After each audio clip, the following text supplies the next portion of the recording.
오늘 우리가 함께 살펴볼 성경 본문은 요한계시록 3장 22절입니다. 요한계시록 3장 22절만이 아니라 각 교회를 향한 편지의 마지막 부분에 나오는 이 말씀이 오늘날 우리에게 어떤 의미를 지니고 있고 우리에게 주어진 진리의 말씀을 어떻게 받아들여야 하는지를 함께 이 본문을 살핌으로 고백하도록 하겠습니다. 요한계시록 3장 22절입니다. 귀 있는 자는 성령이 교회들에게 하시는 말씀을 들을지어다. 아멘.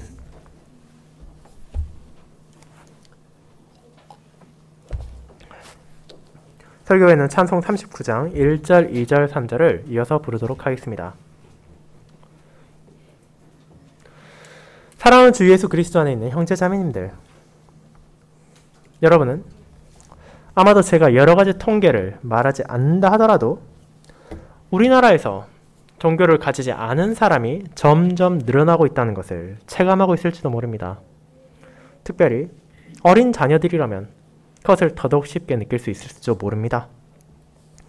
멀리 갈 것도 없이 겨우 10년 전만 하더라도 우리나라의 전체 무종교인은 절반이 되지 않았지만 2021년 기준으로 이 비율은 대폭 증가해서 60%를 넘어가고 있습니다.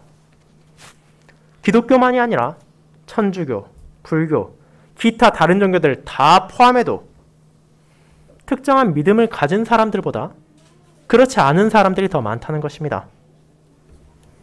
그리고 이런 현상은 우리나라만이 아니라 나름의 성장을 하고 풍요를 누리고 있는 나라라면 전반적으로 발견할 수 있는 세계적인 추세이기도 합니다. 그렇다면 왜 그렇게 수많은 사람들은 믿음을 가지기를 원하지 않고 무신앙으로 살아가는 것입니까? 여러분은 그에 대한 여러 가지 이유를 생각할 수 있겠지만 가장 최근의 통계에 따르자면 가장 압도적인 이유는 종교 그 자체에 관심이 없기 때문입니다. 많은 사람들이 치열한 삶을 살아가는 것에 바빠 신앙에 관심을 기울이지 않을 뿐 아니라 믿음이란 것이 자기 생활에 중요하지도 않으며 그것이 전하는 가르침 또한 자신의 실제 삶과는 괴리되어 있는 무언가라 여기기에 신앙을 가질 생각을 하지 않고 있습니다. 그리고 그 비중은 젊은 세대로 내려가면 갈수록 점점 커져만 가고 있습니다. 자, 그렇다면 이런 생각이 무종교인들만이 가진 것입니까? 그렇지 않습니다. 우리는 기독교인이라고 자칭하면서도 교회의 교족부 이름을 등록한 사람에도 여전히 그런 생각을 가지고 있는 사람이 적지 않다는 것을 알고 있습니다. 그저 지인이 다니니 교회에 나오고 가족들이 참여하니 예배에 함께하고 혹은 인간관계를 넓히고 나름의 대인관계를 즐기기 위해 신자가 된 사람들도 있다는 것을 우리는 부인할 수 없습니다. 그리고 거기까지는 안 간다 하더라도 공적인 예배 시간 전해지는 설교 말씀이 정말로 나에게 주어지는지를 확신하지 못하며 그저 들으면 좋고 못 들으면 그만인 정도의 훈화로 여기는 신자들 역시 적지 않습니다. 그런 자세들은 근본적으로 하나님의 말씀이 지금 나와는 직접적인 연관이 없다는 생각에서 기반하는 것이고 성경에 기록된 인물들, 수많은 사건들은 그저 과거의 한순간에 있었던 일일 뿐이지 오늘날 나에게는 적용할 수 없다는 시대적인 조류를 따르는 것입니다. 그리고 그와 같은 관점에서 많은 사람들은 요한계시록 역시 바라보고 있습니다.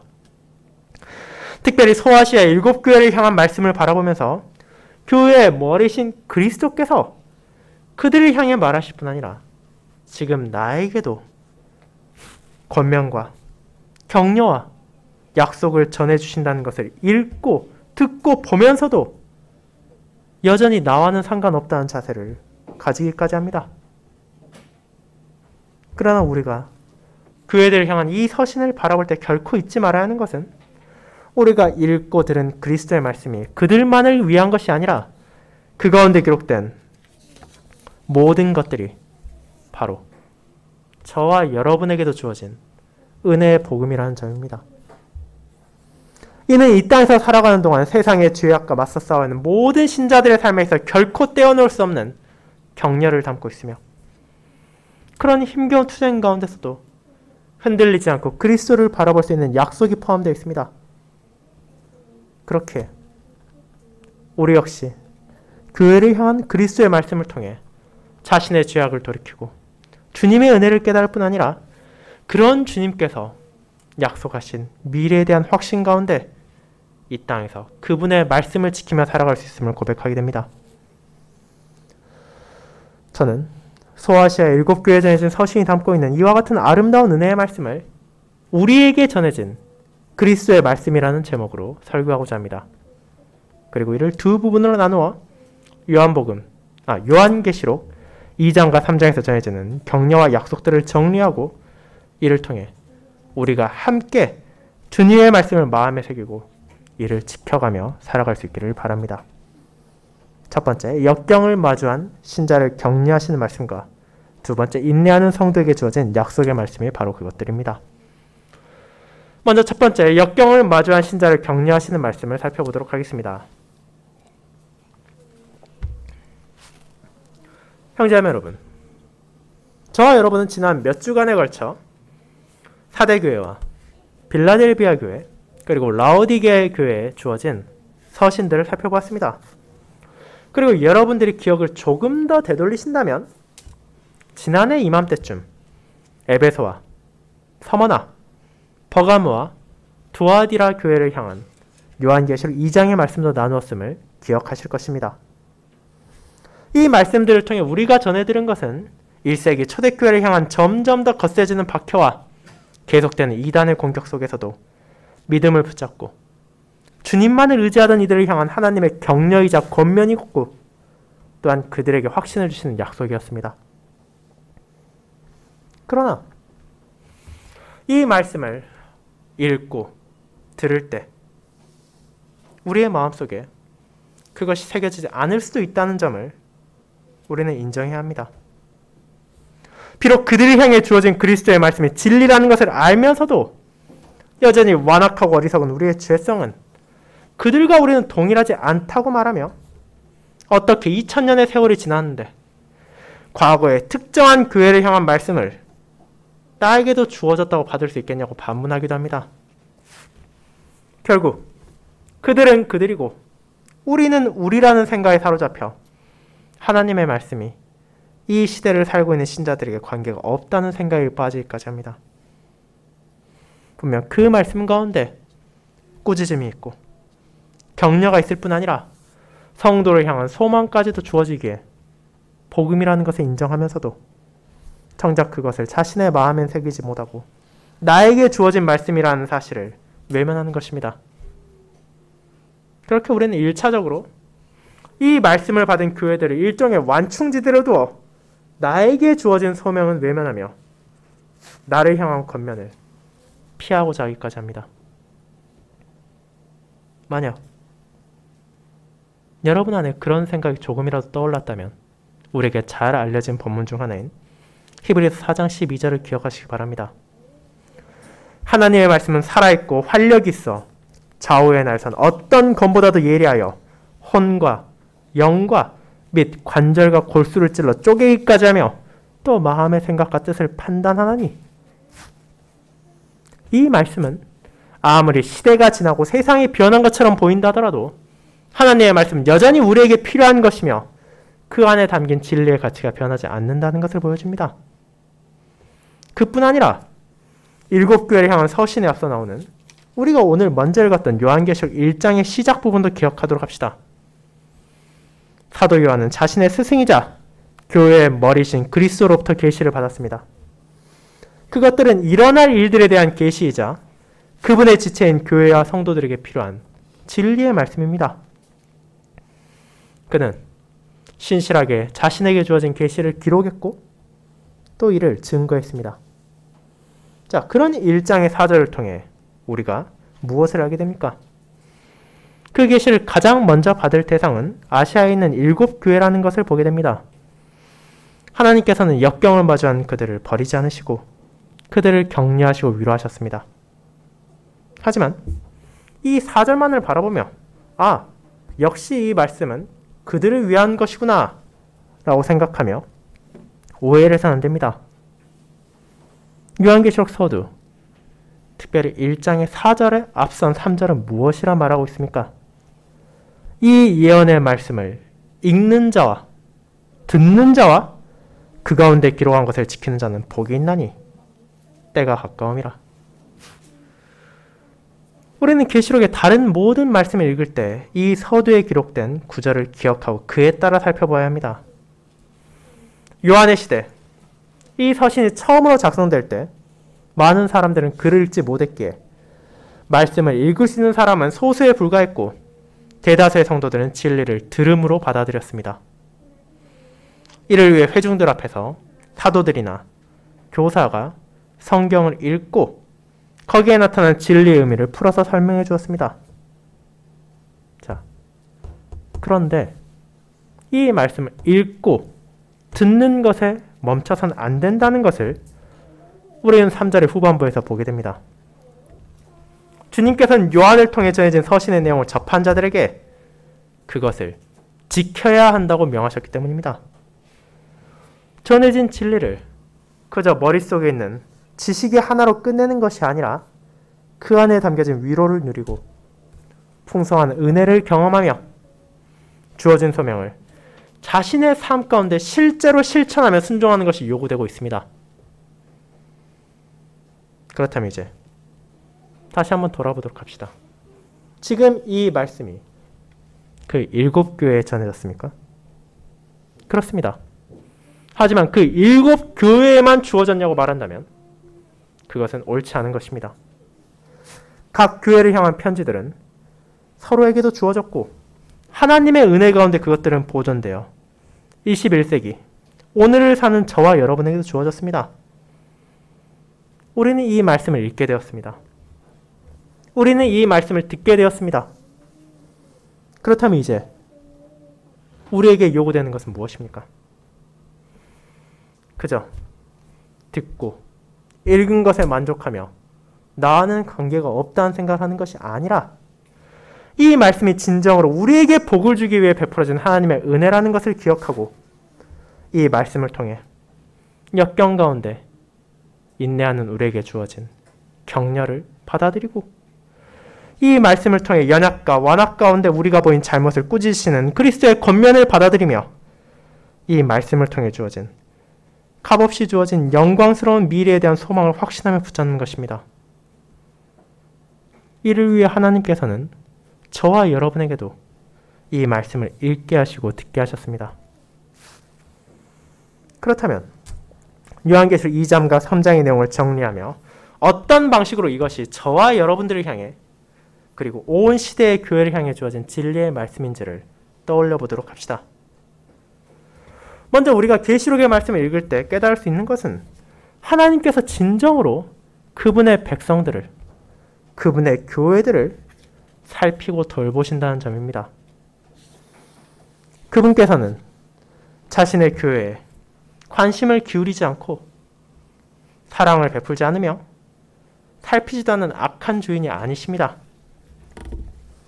각각의 편지를 통해 우리는 그리스도께서 자신을 묘사하는 방식까지도 말씀을 1차적으로 수신할 교회에 합당한 것으로 드러나고 있음을 알게 되며 그런 주님께서 그들의 현실의 어려움과 그들이 마주한 박해와 공격, 심지어 그들이 가진 연약함까지도 알고 계신다는 점을 깨닫게 됩니다. 이런 교회들의 현실과 연약함은 그저 그들의 것으로만 끝나지 않습니다. 물론 우리와 그들이 살던 시간 사이에는 수천 년의 간격이 있습니다.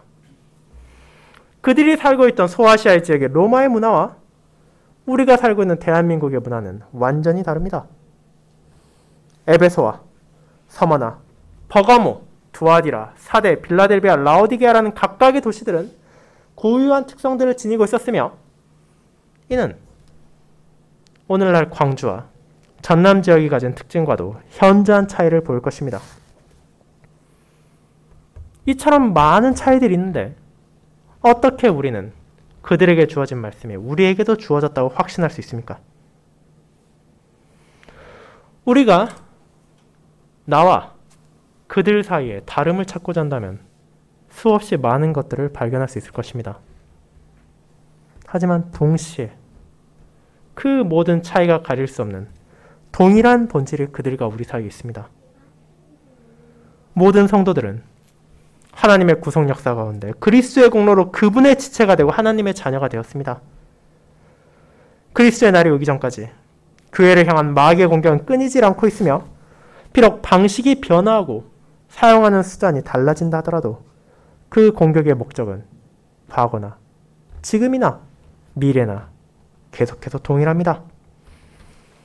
사단은 진리에 따라 살아가는 신자들을 미워하며 세상은 그들을 조롱하고 무지한 사람들과 위선자들을 멸시할 뿐 아니라 이단의 공격이 멈추지 않습니다. 그렇게 모든 신자들은 어느 시대, 어느 장소에 있건 상관없이 믿음 안에서의 죄와의 투쟁을 멈출 수가 없으며 그들을 찾아오는 역경과 시련 역시 계속되고 있습니다. 소아시아 7교회가 마주한 고난이 그들만의 것이 아니며 우리가 마주한 어려움이 우리만의 것은 아님은 그와 같은 하나님의 자녀로서 그리스도의 지체로서의 본질과 연결된 것이기 때문입니다. 이를 깨닫는다면 우리와 그들 사이에 존재하는 수많은 차이에도 불구하고 저와 여러분 또한 그들과 마찬가지로 연약하고 나약하지만 주님의 은혜 가운데 역경을 헤쳐나가고 있다는 동질감을 느낄 수 있을 것입니다. 그리고 그들을 향한 격려의 말씀이 나에게도 주었다는 사실에 의문을 품을 필요가 없다는 것을 깨달을 수 있습니다.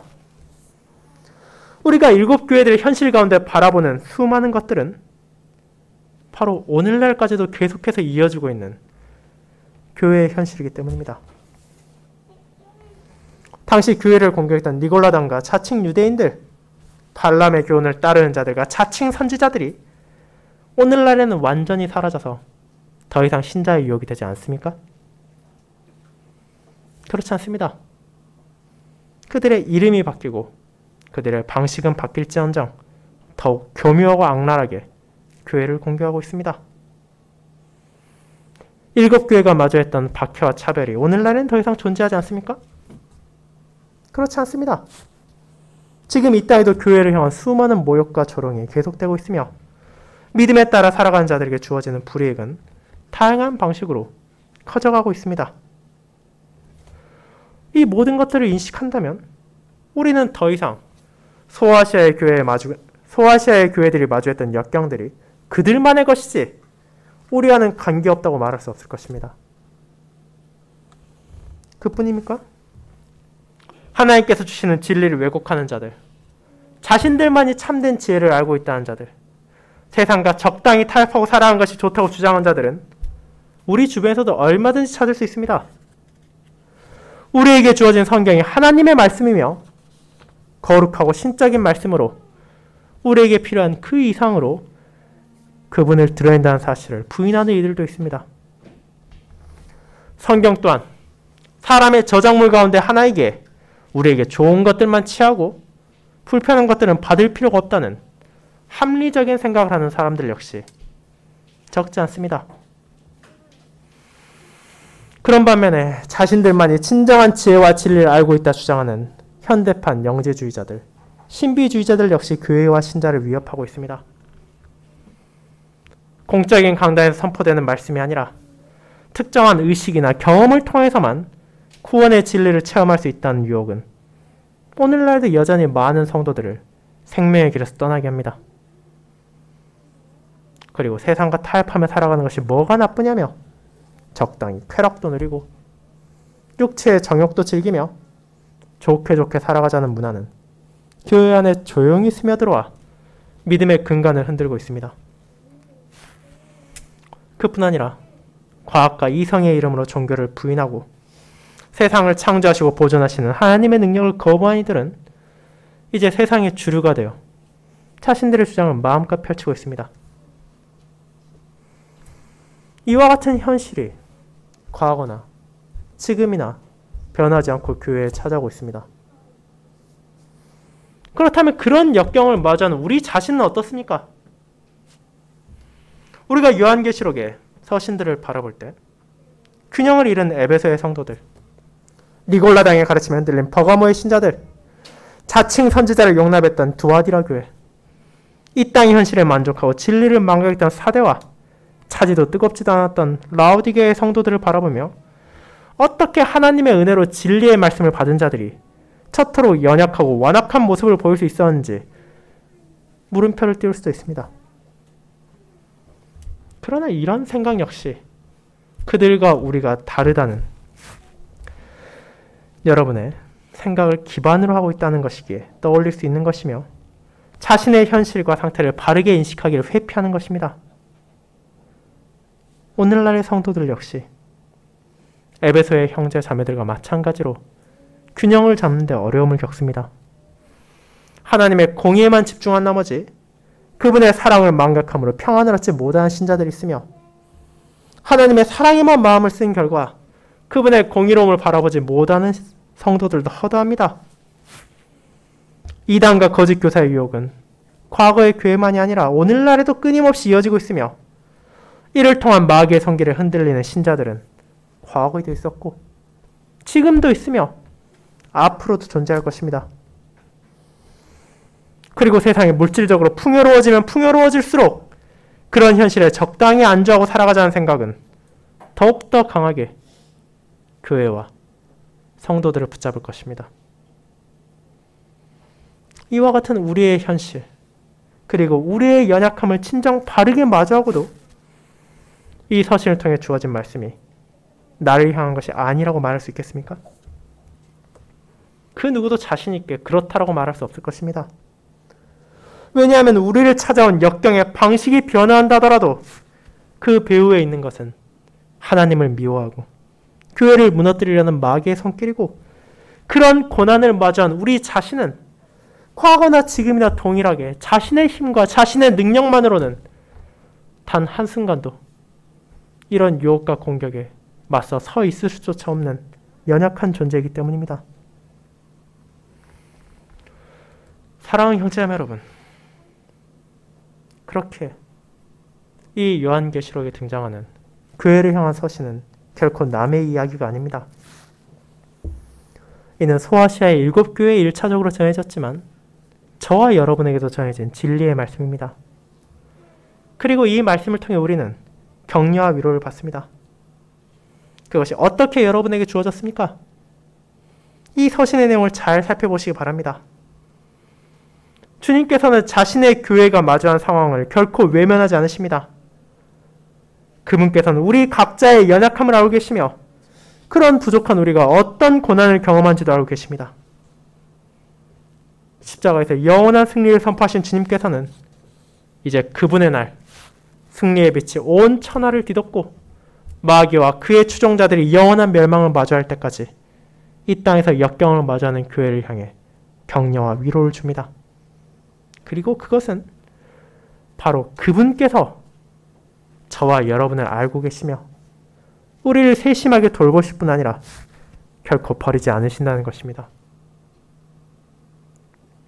거짓 교사들이 교회를 뒤흔들 때, 우리를 둘러싼 세상과 사회가 신자를 조롱하고 멸시할 때 우리는 마치 삶의 기반이 흔들리는 것 같은 끔찍한 경험을 할 수도 있습니다. 그리고 심지어 주님께서 우리의 상을 알지 못하시는 것이 아닌가, 주님께서 혹여라도 우리를 버리신 것이 아닌가라는 두려움에 빠질 수도 있습니다. 하지만 이 말씀들을 통해 주님께서는 저와 여러분에게 분명하게 말하십니다. 그분께서 우리가 마주한 고난들을 알고 계시며 우리의 연약함까지도 알고 계신다는 것을 말입니다.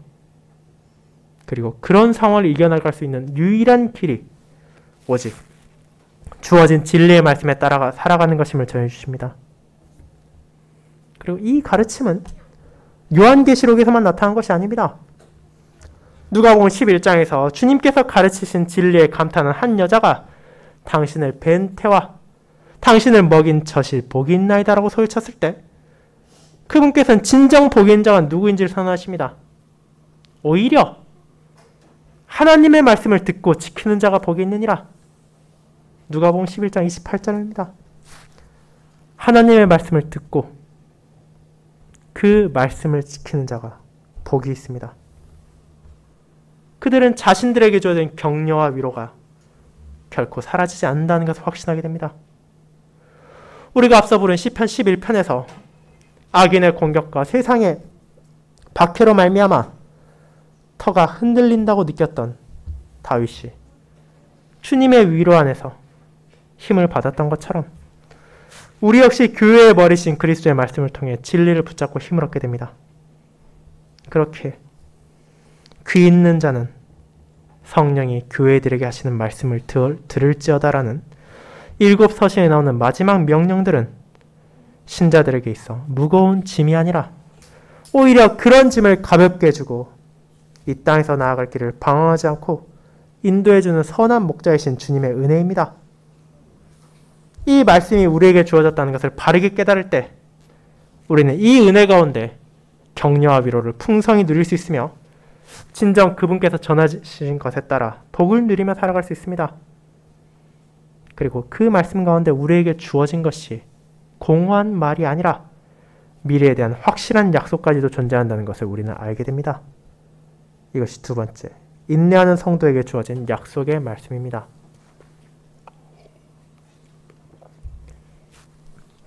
성도 여러분, 교회를 향해 주어진 그리스도의 말씀은 현실에서 고난을 마주하며 역경 가운데 살아가는 연약하고 부족한 우리에게 거룩한 소명을 줍니다. 그리스도께서는 말씀을 통해 우리가 자신의 약함과 완악함으로 말미암아 적당히 포기하고 적당히 안주해서는 안 되는 이유를 알려줄 뿐 아니라 그런 우리를 알고 계시는 주님의 권면을 통해 다시 일어나 참된 진리를 붙잡고 살아갈 수 있도록 일으켜 주십니다. 그리고 은혜를 깨닫게 하신 생명의 길을 나아가는 우리에게 그 길의 끝에 기다리고 있는 것이 얼마나 아름다운 영광지를 약속하심으로 아무리 세상에서 마주하는 현실이 힘들고 어렵다 하더라도 흔들리지 않는 약속을 바라보며 그분께서 기다리시는 아버지의 나라로 향할 수 있도록 인도하십니다. 이를 우리는 교회들을 향한 서신을 살펴볼 때 공통적으로 등장하는 것이 있음을 발견하며 알게 됩니다. 각각의 교회 성도들의 현실이 동일하지 않고 그들에게 주어진 권면 역시 똑같지 않지만 그 모든 이들에게 주어진 약속은 궁극적으로 동일한 곳을 향하고 있습니다. 에베소의 성도들은 회개하여 처음 행위를 가질 때 생명나무의 열매를 먹게 될 약속을 받았습니다. 서머나의 신자들은 둘째 사망의 해를 받지 않을 것임을 깨닫게 되었고 버가모 교회는 만나와 힌도를 받게 될 것을 약속받았으며 두아디라 교회는 만국을 다스릴 권세와 새벽별을 받게 될 것입니다. 사대교회의 성도들은 이기는 자에게 주어질 흰 옷과 생명책의 약속을 붙잡게 되었으며 빌라델비아 교회는 하나님의 성전에서 기둥이 될 것을 알게 되었고 라오디게아 교회의 신자들은 주님의 보좌에 함께 앉아 영원한 교제를 누릴 것이라는 약속을 받았습니다. 결국 이 모든 약속들, 각각의 방향으로 주어진 7개의 약속들이 무엇을 가리키고 있습니까? 그 모든 약속들은 그들이 마주한 역경과 박해가 아무리 강인해 보인다 하더라도 그리고 그런 고난을 경험하는 성도들이 자신의 무력함을 아무리 뼈저리게 느낀다 하더라도 그 어떤 것도 흔들 수 없으며 제거할 수 없는 영광이 그들을 기다리고 있음을 보여줍니다. 주님의 영이신 성령 하나님의 역사로 말미암아 그분께서 은혜로 전해주신 말씀을 지키며 살아간 자들은 세상의 산자와 죽은 자들이 모두 주님의 심판대 앞에 서게 될 때 주님 안에서 오히려 평안을 누릴 것입니다. 그들이 비록 회당에서 쫓겨나고 가족에게 비난을 받으며 직장에서 추방된다 하더라도 그들에게 주어진 하나님의 약속은 그 누구도 빼앗을 수도 없고 제거할 수도 없습니다. 이 약속을 전해주심으로 그리스도께서는 자신의 백성들이 흔들리지 않고 믿음 안에서 생명의 길을 나오는 발걸음을 멈추지 않도록 소망을 주십니다. 주님께서는 그 모든 지체들의 삶의 어려움과 그들 자신의 연약함을 아실 뿐 아니라 이제 그들이 향할 목적지에서 누릴 참된 복을 전해주심으로 그 험난한 길을 나아간 이들이 세상이나 주변으로 눈을 돌리고 그 길을 포기하는 것이 아니라 오직 그리스도만을 바라보며 그 길을 나아갈 수 있도록 하시고 이제 그 길을 나아가는 데 필요한 모든 능력까지도 성령 하나님을 통해 베풀어 주시기 때문입니다. 그리고 이 약속이 바로 나에게도 주어졌습니다. 세상의 많은 이들에게 죽음은 그 자체로 끝입니다. 그 후로는 기다리는 것이 아무것도 없는 무의자 소멸이며 그저 희로애락에서 해방되어 사라지는 것으로 받아들여지고 있습니다. 하지만 신자는 그렇지 않다는 것을 알고 있습니다. 저와 여러분이 일곱 교회를 향한 주님의 말씀이 우리에게도 나에게도 주어졌다는 것을 확신할 때 알게 되는 것은 성도를 향한 그 모든 약속 역시도 그들만이 아니라 우리에게도 주어졌다는 것입니다. 그 약속을 확신할 때 우리는 현재의 역경을 인내할 수 있는 위로를 받습니다.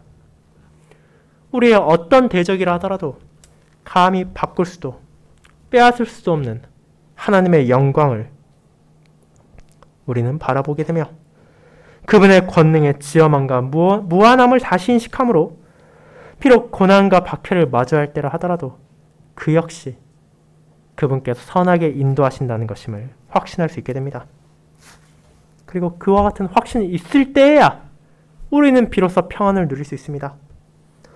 우리가 세상에서 아무리 힘든 일을 경험한다 하더라도 신자를 무너뜨리고자 하는 마귀의 공격이 아무리 거칠게 몰아친다 하더라도 나 자신의 죄악된 옛 본성이 끊임없이 나를 정죄하고 유혹한다 할지라도 그 모든 것을 뿌리치고 그리스도의 나를 바라볼 수 있습니다. 그날에 우리에게 주어질 생명나무의 열매가 있기에 비록 이 땅에서 죽음을 경험한다 하더라도 그것이 끝이 아니라 주님께서 주시는 생명의 관을 받아 둘째 사망을 경험하지 않을 것이기에 주님께서 주시는 만나와 새 이름이 적힌 흰 돌을 받을 것이며 만국을 다스리는 권세를 주님과 함께 가지게 될 것이기에 이 땅의 죄악으로 인해 더럽혀진 옷이 아니라 그 어떤 결점과 부족도 없는 거룩한 흰옷을 입을 것이며 주님의 생명책에서 결코 우리의 이름이 지워지지 않을 것이기에 우리가 하나님의 성전에서 기둥이 되며 그 어떤 자도 하나님의 소유로 확증받고 새 예루살렘의 시민권을 가진 우리를 추방하지 못할 것이기에 그리고 이 땅에서 이미 시작된 주님과의 교제를 온전히 영원히 누릴 것이기에 이 모든 약속 안에서 우리는 소망을 가집니다. 우리는 눈을 들어 하늘을 바라볼 수 있게 됩니다. 우리는 약속하신 주님께서 오실 날을 기다리게 됩니다. 그리고 승리하신 주님 안에서 우리 또한 영원하고 온전한 승리를 만천하에 선포할 날이 다가오고 있음을 깨닫게 됩니다. 사랑하는 성도 여러분, 역경을 인내하며 믿음을 붙잡고 살아가는 신자들에게 주어진 이 아름다운 약속이 오늘날을 살아가는 저와 여러분에게도 주어졌음을 잊지 않도록 합시다. 주님께서는 귀 있는 자들, 자신의 백성들에게 성령님을 통해 이 말씀을 전해주셨고 그 말씀을 읽고 들으며 지키는 자에게 주어질 복이 얼마나 크고 놀라운지, 그 복이 얼마나 영광스럽고 놀라운지를 전해주셨습니다. 그분께서는 우리의 연약함을 너무도 잘 알고 계시기에 아무리 권면을 받고 격려가 주어진다 하더라도 미래에 대한 소망 없이는 죄와의 싸움을 계속할 수 없다는 것을 이해하고 계십니다. 그렇게 단순히 이 땅에서 마주하는 고난 그 자체의 의미만을 알려주시는 것이 아니라 그 너머에서 기다리는 저와 여러분의 미래를 확신할 수 있도록 그분의 약속을 다양한 방식으로 지금도 전해주고 계십니다. 그리고 자신의 영신 성령 하나님을 통해 이 말씀을 전해주시고 이 말씀을 믿게 하시며 이 말씀을 통해 주님께서 주신 약속을 붙잡고 그 말씀을 지키며 살아가는 복을 누리게 하십니다. 그것이 바로 교회를 향한 말씀을 통해 일곱 교회의 성도들에게 주어진 복이자 저와 여러분에게도 주어진 주님의 복입니다. 이 모든 격려와 권면과 위로와 약속이 교회에 주어졌고 나에게 주어졌습니다. 이것은 우리의 삶과 무관한 별개의 것이 결코 아니며 이 땅에서 주님의 뜻에 따라 살아가기 위해 우리가 붙잡아야 하며 우리가 누려야 하는 하나님의 은혜입니다. 그렇게 여러분의 이번 한 주의 삶에서도 이 말씀 가운데 드러난 진리를 지키며 이 말씀을 통해 주어진 복을 경험하시길 바랍니다. 그리고 그런 아름다운 소망 가운데 온 세대 성도들과 신자들과 교회와 함께 이 복이 온전히 왕성될 그리스도의 날을 함께 바라보도록 합시다. 아멘.